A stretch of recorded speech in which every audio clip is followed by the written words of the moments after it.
अस्सलाम वालेकुम सर। वालेकुम अस्सलाम। क्या हाल है सर? अल्लाह का शुक्र है। सर आज हम क्या सीखने वाले हैं सर? आज हम सीखने लगे हैं ASTM C136 ASTM C136। इस टेस्ट में हम sieve analysis of coarse and fine aggregate के बारे में पढ़ेंगे कि हमने ये मालूम, इस टेस्ट में हम ये मालूम करेंगे कि हम सीव के ज़रिए फाइन एंड कोर्स एग्रीगेट के साइज़ की डिस्ट्रीब्यूशन कितनी के डिस्ट्रीब्यूशन करेंगे, के ज़रिए डिस्ट्रीब्यूशन साइज़ अलग-अलग करेंगे, इससे मालूम होता है। इससे पहले जो हमने टेस्ट किया था पिछली वीडियो में कि सैंपल कैसे कलेक्ट होता है और फिर सैंपल को कैसे रिड्यूस किया जाता है फॉर टेस्टिंग के लिए। बाकी टेस्ट के लिए भी सैंपल रिड्यूस होते हैं, मगर सबसे पहले जो हम चेक करते हैं वो यही टेस्ट, इसी मेथड के ज़रिए हम ग्रेडेशन करते हैं अपने जो आया हुआ मटेरियल। आया कि जो मटेरियल हमने अप्रूव किया था क्या वही मटेरियल आ रहा है कि नहीं आ रहा, इसके लिए हम सीव एनालिसिस करते हैं, जिसे हम ASTM C136 के तहत करते हैं। इस टेस्ट में जैसे मैंने पहले बता दिया कि हम इस सीव के ज़रिए हम मालूम करते हैं जो मटेरियल आ रहा है उसकी, क्योंकि जितने भी ASTM हमें बताएगा वो हमें बताएगी इतनी पासिंग होनी चाहिए। हाँ, इस लिमिट्स के अंदर होनी, ये पासिंग इतनी लिमिट की होनी चाहिए, इसके अंदर रहना है आप लोगों ने। तो हम वो जो मटेरियल आया होगा उसकी हमने पासिंग परसेंटेज मालूम करनी होती है, तो उसको हम सीव के ज़रिए ही मालूम करते हैं। तो हमें ASTM 136 सीव्स का तरीका बताता है और पूरा मेथड बताता है कि सीव्स के ज़रिए कैसे मालूम किया जाता है।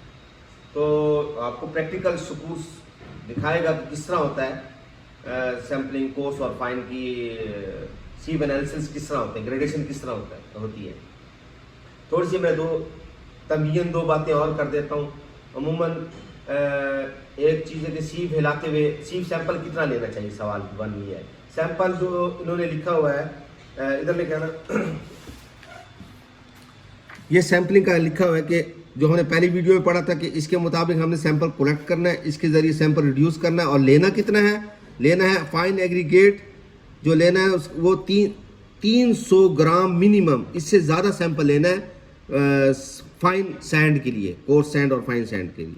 और जो कोर्स एग्रीगेट है ना वो हम लेंगे 3/8 से लेकर इन्होंने 5 इंच तक इन्होंने लिखा कि टेस्ट सैम्पलिंग साइज कितना मिनिमम कितना केजी ले सकते हैं। तो 3/8 के लिए 1 केजी और हाफ के लिए 2 केजी, इस तरह करते करते 5 इंच के लिए का अगर एग्रीगेट का साइज मौजूद है तो फिर 300 केजी तक आप मटेरियल ले सकते हैं। तो ये मैंने एक बताना था। दूसरी बात जो देखिए कि अमूमन बड़ी सीवें तो हम उस टाइम तक हिलाते रहते हैं और कम टाइम में वो पास हो जाती हैं।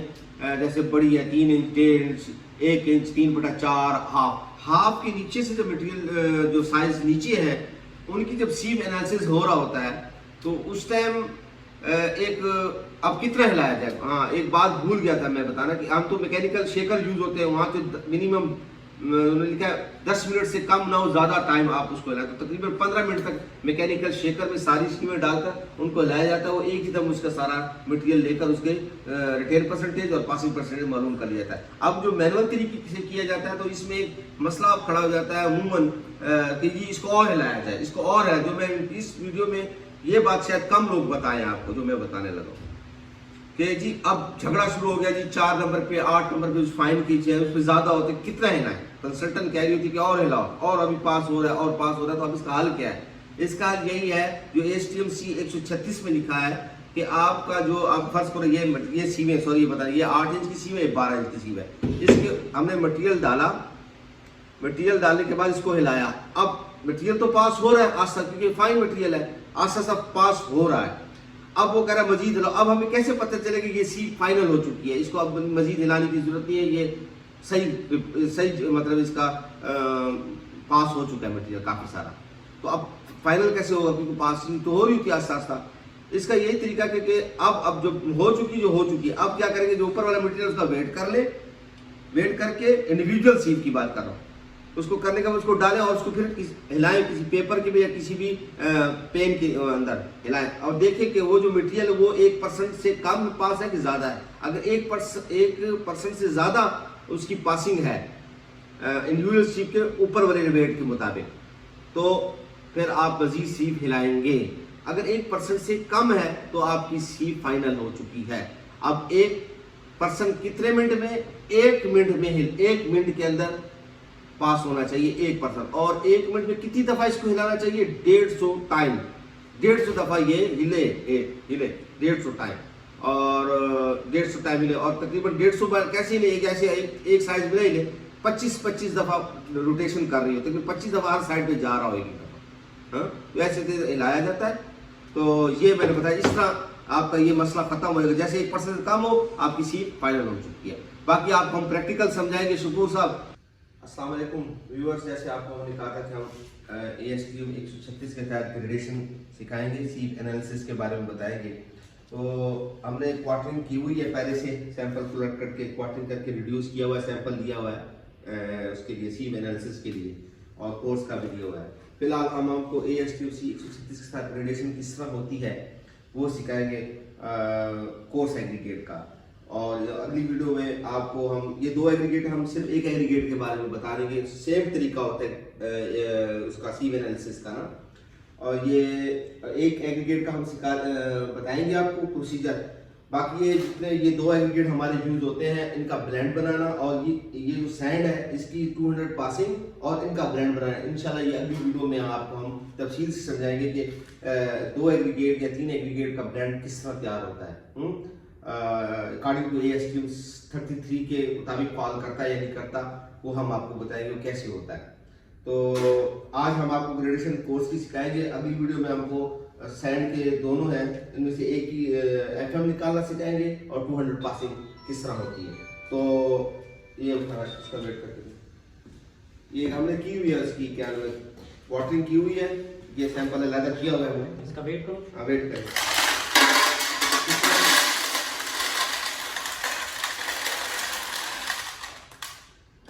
ये हमने वेट किया है, ये तकरीबन 5000 है ग्राम, 5 kg। ये लेके आओ इधर आओ। ये सीवे हैं 1 इंच, 3 हमारा जो एग्रीगेट है वो 1 इंच 1.5 इंच डाउन मटेरियल है, तो 1.5 इंच हमारा तकरीबन पूरा ही पास है। तो हमने 1 इंच से स्टार्ट किया है, 1 इंच, 3/4 हाफ, 3/8 और हाफ इंच। ये एग्रीगेट हमने सेलेक्ट की। ग्रेडेशन सीवों के बारे में मैं मजीद बताऊंगा कि सीवें कैसे सिलेक्ट की जाती है, वो हम आपको दूसरे मेथड में समझाएंगे। अकॉर्डिंग टू ASTM 33 किस तरह सीवें सारी हम लोगों ने तरतीब दी हुई हैं, और सैंड की भी। तो ये मटेरियल डालो।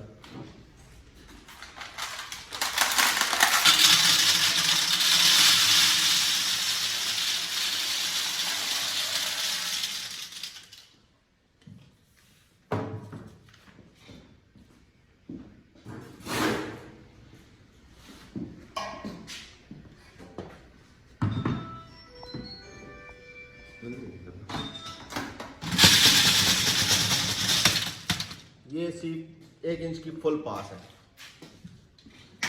ये हम साथ साथ लिख रहे हैं कि आपको बाद में ब्लेंड भी बनाना है। हमने 1 इंच नील,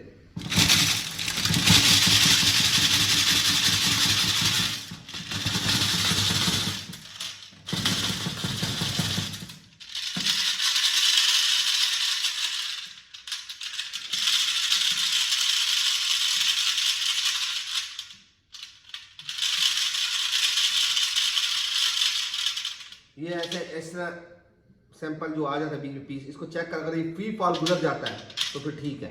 जैसे ये पीस गुजर गया, जैसे अगर ये रुकता है तो फिर नहीं, जोर नहीं लगाना, ऊपर छोड़ देना, सुराख से गुजरता है, तो हमारा 1 इंच ये मटेरियल बचता है।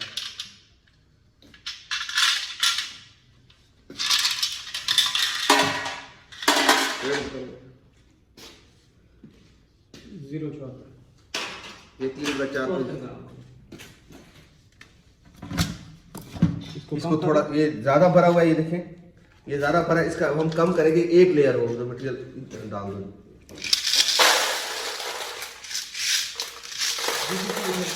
दूसरा उठा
देखें रिटेन रेट हम यहाँ नोट कर रहे हैं, जो इसको रुक रहा है वो हम नोट कर रहे हैं। उससे फिर हम इसकी रिटेन परसेंटेज मालूम करेंगे और पासिंग मालूम करेंगे।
अच्छा व्यूअर्स, ये ग्रेडेशन होगी कोर्स की।